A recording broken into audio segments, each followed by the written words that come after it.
Est-ce que tu sais d'où vient l'athéisme? Pour quelqu'un qui est athée, c'est une question importante à se poser quand même, n'est-ce pas? Chercher et comprendre d'où vient notre manière de penser. Avant l'athéisme, toute l'humanité croyait en une force supérieure. Soit les gens étaient monothéistes ou ils étaient polythéistes. Même ceux qui vivaient dans des sociétés primitives, sans écriture, sans philosophie, ils avaient une forme de foi. Ils regardaient le ciel, la foudre, la mer, la vie et la mort. Et ils savaient instinctivement qu'il y avait quelque chose de bien plus grand que eux-mêmes qui contrôlait tout ça. Et cet instinct, en islam, ça s'appelle la fitra. Mais ça, c'est un autre sujet pour une autre vidéo. Donc, pendant des millénaires, aucune civilisation n'a vraiment été athée. Les peuples anciens, que ce soit les Égyptiens, les Grecs, les Mésopotamiens, ils avaient tous une forme de foi dans le divin. Mais quand est-ce que ça a commencé l'athéisme du coup? Et comment? Il y a beaucoup de gens qui se disent «Ah, c'est peut-être avec la science moderne». Mais non, c'est pas à cause de la science, parce qu'il y a énormément de scientifiques qui croient en Dieu. Certains rejoignent des religions et d'autres non, mais ils croient en Dieu.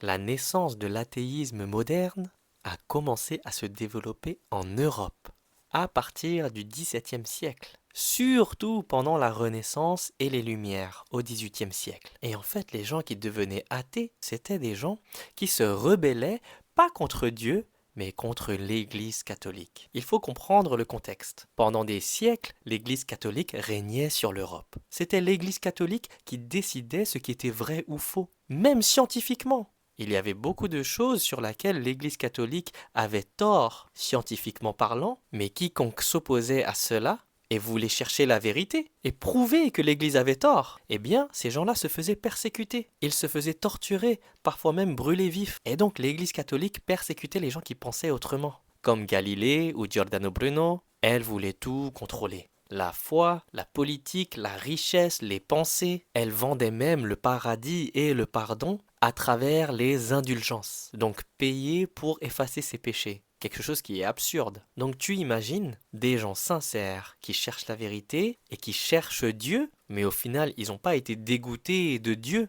Ils ont été dégoûtés de ce que l'Église faisait au nom de Dieu. Et donc au fil du temps, ils ont commencé à rejeter toute forme de religion. Et comme l'Église avait présenté Dieu comme son monopole exclusif, eh bien les gens ont cru que rejeter l'Église, c'était comme rejeter Dieu. Mais c'est une grosse erreur. L'Église ne représentait pas Dieu, elle représentait un système corrompu qui s'est servi de la religion pour le mal. Au XVIIIe siècle, ce qu'on appelle le siècle des Lumières, les philosophes comme Voltaire, Rousseau, Diderot ont commencé à dire des choses comme «on n'a pas besoin de Dieu pour comprendre le monde, la raison humaine suffit». Mais en réalité, ils ne rejetaient pas tous Dieu. Certains croyaient en un Dieu créateur, mais qui ne s'occupe plus du monde. C'est ce qu'on appelle le déisme.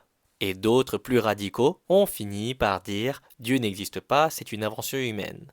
Ainsi est né l'athéisme philosophique. Mais en réalité, c'était surtout une rébellion intellectuelle, une manière pour l'homme de dire je veux penser par moi-même sans qu'un prêtre me dise quoi croire. Mais est-ce que tu as bien écouté et est-ce que tu te souviens de ce qui a été dit au début? L'athéisme moderne est apparu en Europe au XVIIe et XVIIIe siècle. Et l'Europe, c'est pas le monde entier. Ce qui est intéressant, c'est que l'athéisme n'a jamais dominé le monde musulman. Dans le monde musulman, il n'y a jamais eu de conflit entre la science et la foi. Les savants musulmans étudiaient le monde par amour pour Allah, pour contempler sa création. Ibn Sina, Al-Biruni, Al-Khwarizmi, Ibn Al-Haytham, ils étaient tous scientifiques et croyants. Ils disaient des choses comme plus on découvre la création, plus on découvre la grandeur du Créateur. Et il y a une autre phrase très célèbre qui est un peu de science éloigne de Dieu, mais beaucoup de science y ramène. C'est une phrase qui a été attribuée à un savant français, Louis Pasteur. Même si on n'est pas absolument sûr qu'il l'a formulé ainsi, parce que c'est pas comme les hadiths, il n'y a pas de chaîne de transmission fiable et de traçabilité fiable, mais elle reflète parfaitement sa pensée et sa foi. C'était un biologiste et un chimiste, et un homme profondément croyant. Enfin voilà, pour revenir au sujet, l'islam n'a jamais forcé qui que ce soit à croire en Dieu. La science n'a jamais contredit la religion de l'islam. Le souci avec ce que l'Église catholique faisait, ce n'était pas Dieu, c'était le fait qu'il voulait prendre la place de Dieu. Et donc c'était ça que les gens rejetaient à l'époque. Ils en avaient marre de l'Église catholique.